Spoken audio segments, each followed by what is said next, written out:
Welcome back to Joe Stunner Boxing. Thanks for joining me again. If you're new to the channel, please subscribe. Hit the subscribe button. And if you like the video, hit the like button, all that jazz, you know. Just watched a rematch between Johnny Rice and MICHAEL COFFIE.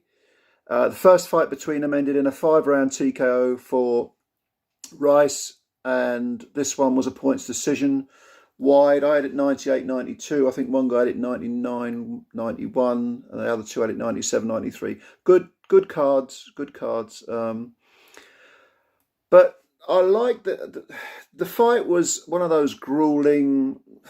There was nothing really. It wasn't particularly entertaining, but at the same time, it had a sort of grueling, rather compelling air, which made you think, yeah, you know, it kind of held your attention. Very contrasting characters, these guys. On the one hand, you've got MICHAEL COFFIE, ex-Marine, big muscle-bound guy.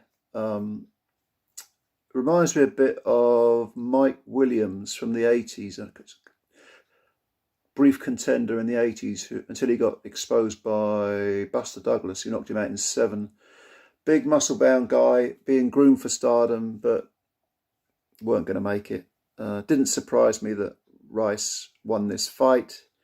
I thought he would, because whereas COFFIE has a sort of manufactured air about him, yes, you know, this is a jab, this is a hook, this is an uppercut, but no real boxing IQ. It's all sort of rather predictable, and he doesn't seem to understand how to work his way and how to use which punches at which time in order to open up an opponent. Not much feinting going on. The guy just walks forward with his big physique and his hands up.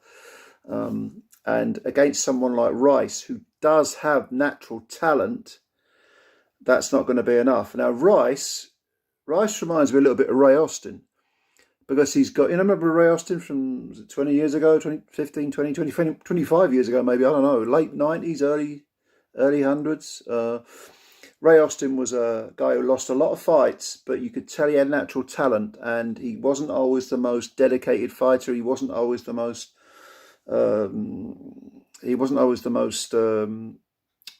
confident fighter. Got stopped a lot of times, quit quite a few times as well, which was really interesting. But at times when he was on it, when he was really mentally prepared and physically prepared, he looked really good. Well, that's the impression I get with Jonathan Rice. He's got a lot of natural talent, but it's almost like he's only half learned how to box, because the boxing IQ is there, but he sort of fiddles his way through rounds, throws punches, interesting awkward style, hangs his hands low. His jab comes from out of the view, you can't see it in the periphery of your view. Does throw the right hand an awful lot. And against a sitting duck like COFFIE, he was always going to have success, but his conditioning wasn't that great. He was huffing and puffing. Fair play to COFFIE, even though he didn't really have an answer to much. He was only throwing individual punches that were not really that effective. 1 or 2 were. But the fact that he hung in there made Rice work. And Rice, after 6 rounds, even though he had great success in the 4th and the 6th round, where he really put the heat on COFFIE, Rice nevertheless began to sag. He began to blow hard. And that gave COFFIE a chance to sort of make it tough, even though he wasn't winning rounds. It was a clear decision win. I think if Rice had been better conditioned, he could have stopped COFFIE. I was a little bit pissed off, actually, that he didn't, because I had an accumulator, 3-fight accumulator going, and I said that he'd stop COFFIE, but he didn't. It was a wide points decision.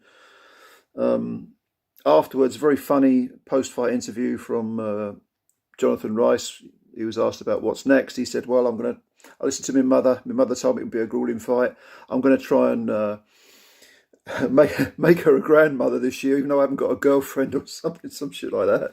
And then he said, what else did he say? He said he could quit his job now. He thanked Al Heyman. He said, hey, you know, I can give me 6 figures, baby, you know. And to be honest, he's earned it. He's taken this, you know, manufactured prospect, MICHAEL COFFIE, who showed guts, but not a great deal else. and he's beaten him twice. So give the guy a big payday. I wouldn't begrudge him that.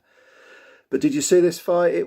Like I say, it was one of those. It was one of those